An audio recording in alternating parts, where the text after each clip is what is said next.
Okay, I've got the metal track, 2-foot metal track. You have the same thing. And I have in this case, I'll use a steel ball. You've got steel balls and you've got marbles, and you could use either for this experiment. Now, if I roll the steel ball this way, it rolls pretty well. Keeps going for a while.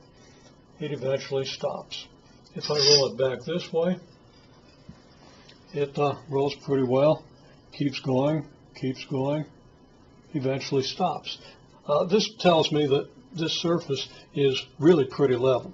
The ball behaves in this direction, very similar to the way it behaves in this direction. Okay, well, I've got a domino. Now I'm going to put the domino on its flat side so it supports one end of the ramp. And if I release the ball, it'll roll all the way down the ramp and hit the table, hopefully come to rest before it falls to the floor. Now I can take a pendulum, and with a little practice, I can, let's see, if I hold the pendulum with this hand, it'll be easier. That's what I mean by practice. Okay, I can put the ball here, and I can hold the pendulum here, and I can release the pendulum at the same time I release the ball. 1, 2, 3, 4, 5, 6. Okay, it completed 7 oscillations in about the time required for the ball to roll all the way down this ramp. Now, the thing I want you to do is this domino can be placed flat. It can be placed on its long side, resting on its long side, or it can be resting on its short side.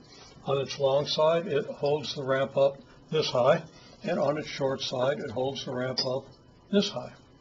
Okay, well, putting it on the long side, let's just see. Now the pendulum has about the same length it did before, but I didn't measure that length. Had I measured that length, I would have been able to get some good information.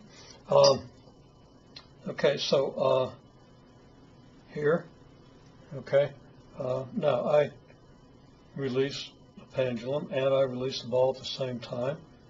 1, 2, 3, 4. Okay, I think, of course, the ball moved a little faster there, so it did get to the edge of the table. I'll pause in a second and retrieve it. Your task is going to be to find the longest pendulum for which the ball gets to the end of the ramp before the end of the 4th cycle, and the shortest pendulum for which the ball takes 4 full cycles but not 5 to get to the end of the ramp. You'll report that information very simply as 2 numbers with comma between them, then a comma, then the units in which you measured the length of the pendulum.